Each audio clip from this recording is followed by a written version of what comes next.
A história do município de Itapemirim. Anteriormente à criação do município de Cachoeiras de Itapemirim, Itapemirim abrangia todo o sul do estado do Espírito Santo até a fronteira com Minas Gerais. O município ocupa justamente a região do Baixo Rio Itapemirim, que com seu afluente, o rio Muqui do Norte, tem importância decisiva na vida socioeconômica da região. A mais antiga referência sobre o povoamento da região do atual município de Itapemirim remonta a 1539, quando Pedro da Silveira estabeleceu-se próximo à foz do Itapemirim como fazenda.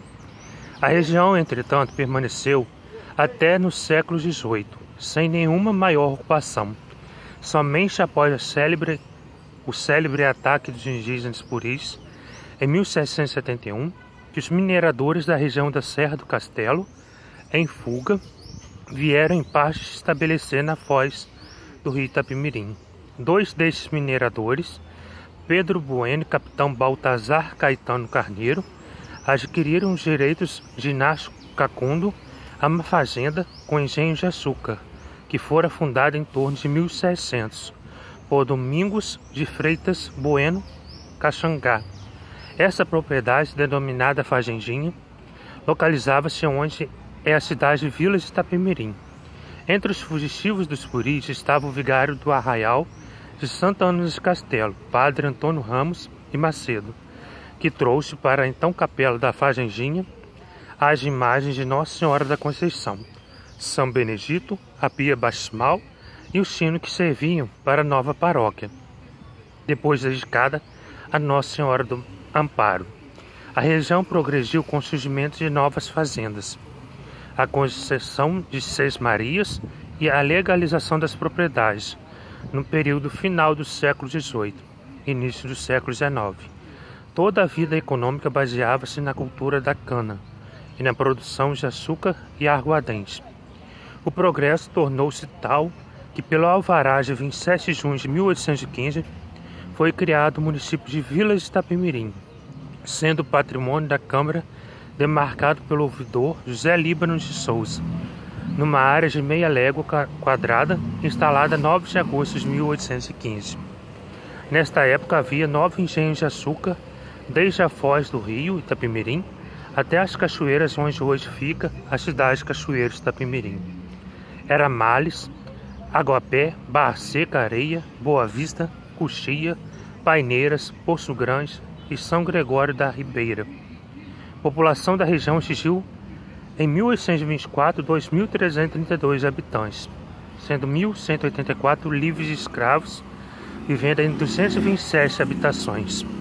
A importância da região devia-se aos seguintes fatores: grandes propriedades agrícolas produtoras de cana-de-açúcar e posição estratégica da vila de Itapemirim, que além de servir de porto, escoadouro da produção, situava-se no encontro entre a chamada Estrada Geral, que unia pelas praias de Vitória ao Rio de Janeiro, e a ligação com o interior, especialmente com a Estrada do Rubim, na Serra do Castelo. Em 1828, a vila de Itapemirim possuía apenas 2 lojas de fazendas e 3 de mantimentos e bebidas, havendo uma escola de primeiras letras com 12 alunos. O progresso regional estava intimamente ligado à produção de canas-de-açúcar e aguardente. Esse trabalho agrícola exigia mão de obra escrava, que nem sempre era pacíficas ordens e os tratos recebidos. Exemplos disso foi o levante de escravos de 1831, que atingiu grandes proporções mesmo após a lei que proibia o tráfico de escravos. Tentou-se em Itapemirim o desembarque deles em 1851 e 1852 com os navios negreiros. Sociedade Feliz e Segundo, respectivamente, foram rendidos. O barão de Itapemirim era acusado de ser o principal protetor dos traficantes negros de escravos do Espírito Santo. Uma estatística de 1851 mostra o poderio econômico de Itapemirim. Nessa fase máxima em seu território, produzia-se mais da metade de todo o açúcar de aguardente do Espírito Santo.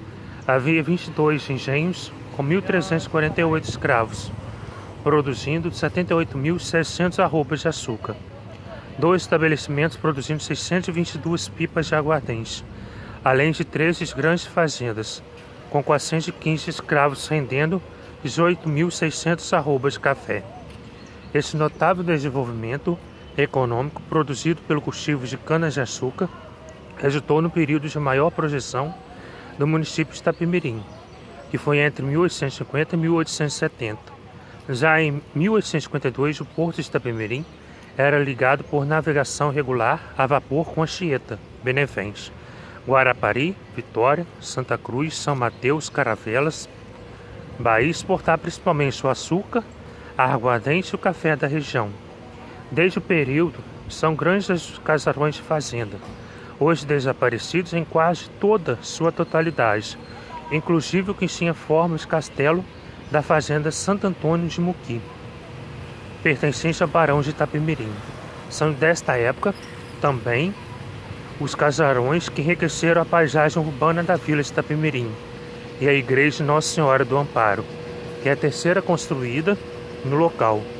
Precedeu-se a antiga capela da Fazendinha, que durou até 1815, quando o presidente da província, Francisco Alberto Rubim, iniciou a construção da segunda, que logo ficou superada pelas necessidades e exigências da vila que progredia.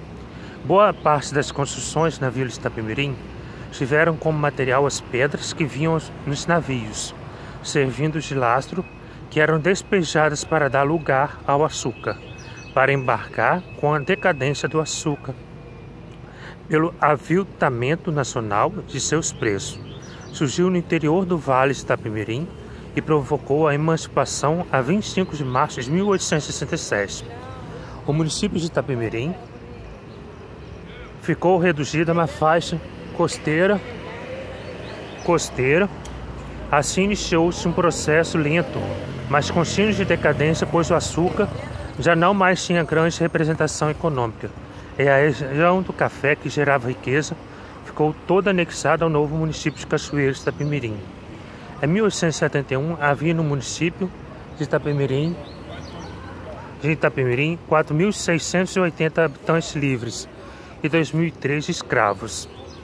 No ano seguinte, em função da necessidade de exportar o café produzido no interior, o capitão Henrique Deslandes teve a concessão para explorar a navegação a vapor entre o porto de Itapemirim e Cachoeiro.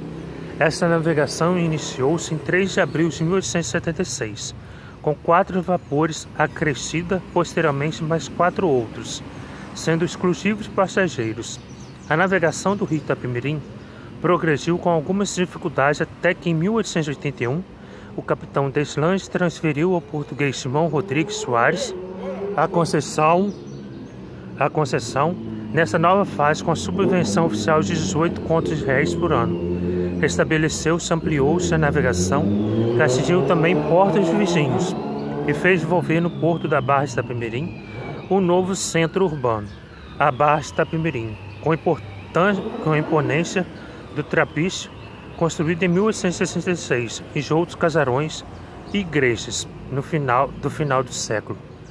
Mas a região empobreceu e servia apenas que sucessivamente aumentava sua produção cafeeira.